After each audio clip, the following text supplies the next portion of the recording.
ચાલો મિત્રો, તો આજે આપણે વિડીયોમાં ખાસ વાત કરવાના છે મિત્રો. એક બહુ અગત્યનો વિડીયો છે. જે ખેડૂત મિત્રો મગફળી વાવી હોય તો એની માટે મિત્રો ખાસ અગત્યનો વિડીયો છે. તો આ વિડીયો જોવાથી મિત્રો તમને ખાસ ચોક્કસ ફાયદો થશે, કારણ કે આપણે અનુભવ જ શેર કરતા હોઈએ છીએ જે આપણી વાડીનો. તો મિત્રો આમાં આપણે વાત કરશું કે મગફળીમાં વધારે સૂયા બેસવા માટે આપણે કઈ દવાનો છંટકાવ કરશું, અને જે માઇક્રોન્યુટ્રન જે બધા હોય છે એ આપણે જેથી છંટકાવ કરવામાં આવે તો એ કયા માઇક્રોન્યુટ્રન છે જે મગફળી એકદમ જે જમીનમાં પડેલો ખોરાક મિત્રો લઈ શકે છે. દાખલા તરીકે જ આપણે વાત કરવામાં આવે કે આપણી થાળી પીરસ આવી જઈએ, પણ જો એમાં કોઈ વસ્તુ પીરસવામાં ન હોય તો આપણે કઈ રીતનું ખાઈશું, તો એ જ પ્રકારની આપણે વાત કરીશું. તો ચાલો વિડીયોમાં આગળ. હાલો, રામ રામ, સીતારામ, જય માતાજી તમામ યુટ્યુબ ફેમિલીને મિત્રો. તો કેમ છો બધા ખેડૂત મિત્રો? મજામાં જશો? તો હું છું આપણો મિત્ર ભાવેશ, અને આજે તારીખ થઈ છે 22/7/2025. તો મિત્રો આજે આપણે વાત કરવાના છીએ કે મગફળીમાં ફ્લાવરિંગ વધારવા માટે અને સૂયાની સંખ્યા વધારવા માટે આપણે કઈ દવાનો છંટકાવ કરશું જેથી કરી આપણને સારામાં સારું પરિણામ મળે. તો મિત્રો વિડીયોમાં અંત સુધી બનાવી લેજો. તો મિત્રો અગત્યનો વિડીયો છે. અત્યારે મગફળી જે ખેડૂત મિત્રો વાવેલું હોય એની માટે બહુ સારામાં સારો અને અગત્યનો વિડીયો મિત્રો છે. તો હું તમને જણાવીશ કે કઈ દવાનું કેટલું માપ છે અને કયા સમયે મારવી. તો મિત્રો ખાસ અત્યારે વરસાદ આપણે 19 થી 21 તારીખ લગીમાં લગભગ તમામ વિસ્તારમાં વરસાદ એવો સારો પડી ગયો છે. તો મિત્રો આ મગફળીને એક જ પિયત આપણે આપેલું છે, બીજું કોઈ પિયત જ નથી આપ્યું. તો મિત્રો હવે આપણે આમાં વાત કરવા જઈએ તો આપણે આમાં કેટલા દિવસે છંટકાવ કરશું. જે મિત્રો વૈદ અટકાવવાની દવા આવે છે, તમે જોઈ શકો છો કે ટ્રેપ નામની છે, જે સનસન કંપનીની સારામાં સારી દવા છે. આને આપણે શું માપ છે એની વાત કરશું. તો મિત્રો આનું કન્ટેન્ટનું નામ જાણીએ તો આનું છે પિક્લોટ્રોબુટરાઝોન 40% SC ફોર્મ્યુલેશન. જેનું માપ છે પ્રતિ બોબે 3 થી 4 ml. જો તમારે વધારે વૈધ હોય તો 4 ml નાખી શકો છો, અને મીડિયમ તમારી હાઈટ હોય તો 3 ml નાખી શકો છો. તો મિત્રો આની કોઈ ખાસ કિંમત હોતી નહીં, અને આપણને સારામાં સારો પંપ મીડિયમમાં પડે છે. અને જો આ છંટકાવ કરવામાં આવે તો અત્યારે કેટલા દિવસે છંટકાવ કરવો એની વાત હવે આપણે કરશું.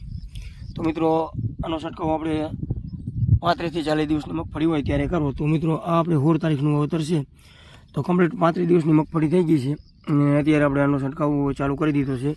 તો તમને દેખાડીશ મિત્રો હુયાની સંખ્યા પણ આપણે સારી બેસવા મળી છે. જો મિત્રો, તો મિત્રો આજે સૂયા બે એની સંખ્યામાં આપણે ભરપૂર પ્રમાણમાં વધારો થાય છે. આ તમે દવા છાંટો તો એ ઉપર આપણી હાઈટ રહે એ અટકાતી હોય છે, અને નીચે એકદમ હાઈટ ફૂલે ફૂલ વધી જતી હોય છે. મિત્રો તમે જોઈ શકો છો બધા તોડોમાં અત્યારે આપણે હુયા બેવાની સંખ્યા વધતી જાય છે.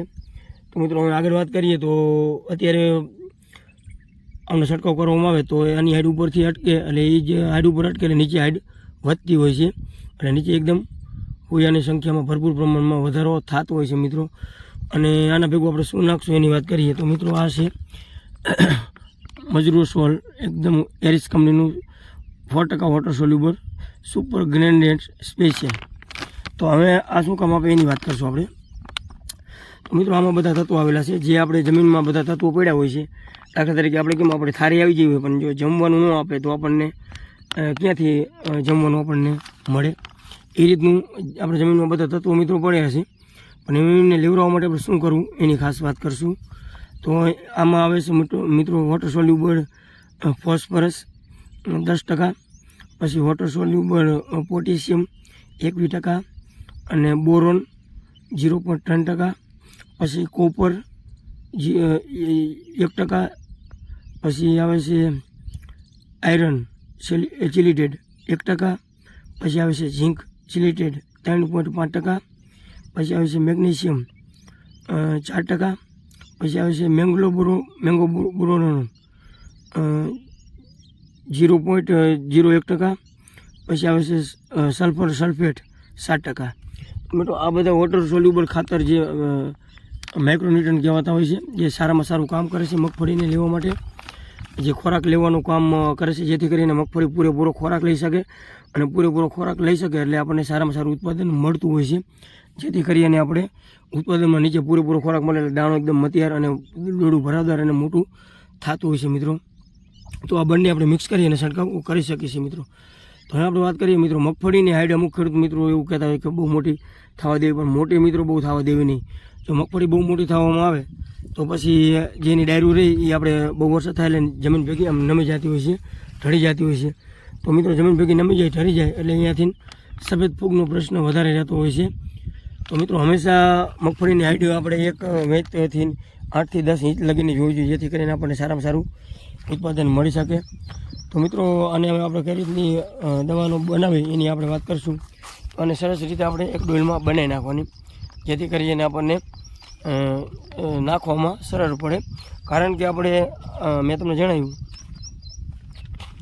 કે આપણે આ રહ્યું એ ટ્રેપ 40% વૈધ અટકાવવાનું એ 3 ml નું માપ છે, 3 થી 4 ml નું. એટલે આપણે 3 થી 4 ml માપિયામાં નાખી શકીએ નહીં, કારણ કે વધારે ઓછું રહેતું હોય છે. અને આમાં આપણે માપિયા ભરવો પડે. તો એની આપણે આમાં 20 પંપની દવા બનાવીએ અને 65 ml નાખી દીધી છે, જેથી કરી અને કોઈ નાખવાની દિક્કત જ નહીં. અને આ રહ્યું આપણે 20 પંપની બનાવીએ. આ 1 કિલોના મિત્રો 30 પંપ થાય અને આમાં આપણે થોડુંક વધાર્યું છે. આમાં આપણે 20 થી 22 પંપની બનાવી એટલે આ 20 પંપમાં આપણે નાખી દીધું છે. અને આમના 30 પંપ થાય 100 ml 3 ગ્રામના માપ લેખે. અને તમે જો 4 ml નાખો તો 4 ml તરીકે 25 પંપ થાય. અને આ છે આપણે 1 કિલોના 30 પંપ થાય, પણ આમાં થોડુંક આપણે વધાર્યું છે મિત્રો. તો આ રીતનું મિશ્રણ કરી અને કમ્પ્લીટ આપણે એક્ઝેક્ટ માપ લઈ શકીએ છીએ, જેથી કરીને આપણને સારામાં સારું પરિણામ મળી શકે. તો મિત્રો આ ખોખી આપણે આજે કમ્પ્લીટ 35 દિવસની થઈ છે અને આપણે આને વૈધ ટકાવાની દવા અને માઇક્રોન્યુટ્રન બી ચાલુ કરી દીધા છે. તો જો દાખલા તરીકે જેને ખોખી છે નાની હોય તો હજી 5 દિવસ ચાલે, 40 થી 45 દિવસ લગીને ચાલે. પણ 40 દિવસે તો મારા અંદાજ પ્રમાણે મારી દેવું પડે, કારણ કે જો પછી વધારે સમય જાય તો પછી વૈધ અટકાવવામાં કામ આપતું નથી. કારણ કે વૈધ અટકાવવા માટે હંમેશા 35 થી 40 દિવસે જ આપણે છંટકાવ કરવો જરૂરી છે મિત્રો. તો મિત્રો આ બહુ વૈધ થઈ જાય, મેં આગળ તમને જણાવ્યું રીતે. તો આ ખોખી આપણે મોટી થઈ જશે, પછી વરસાદનું બહુ વધારે થાય એટલે આ ખોખી નમી જતી હોય છે. અને નમી જાય એટલે મિત્રો ખાસ આને સફેદ ફૂગનો એટેક વધારે રહેતો હોય છે. તો મિત્રો આપણે આના પછી પણ હવે ફૂગનાશકનો છંટકાવ ક્યારે કરશું અને કઈ દવાનો કરશું એનો વિડીયો પણ બનાવશું 2 દિવસ પછી. તો મિત્રો આ વિડીયોમાં મેં તમને ખાસ જણાવ્યું એમ ખાસ કાળજી લેવી વૈધ અટકાવવાની દવાની અને માઇક્રોન્યુટ્રનની. તો વિડીયો કેવો લાગ્યો કોમેન્ટમાં જરૂર જણાવજો. અને આવા જ અવનવો વિડીયો જોવા માટે અમારી કિસાન મિત્રો લીલાપુર ચેનલને લાઈક, શેર અને સબસ્ક્રાઈબ કરવાનું તો ભૂલતા જ નહીં. તો મિત્રો આવા જ અવનવી માહિતી તમને સ્ટેપ બાય સ્ટેપ મળતી રહેશે. કપાસ, મગફળી, તલ, તમામ પ્રકારની દવાની કે બિયારણની કે ખાતરની કે ગમે તેની.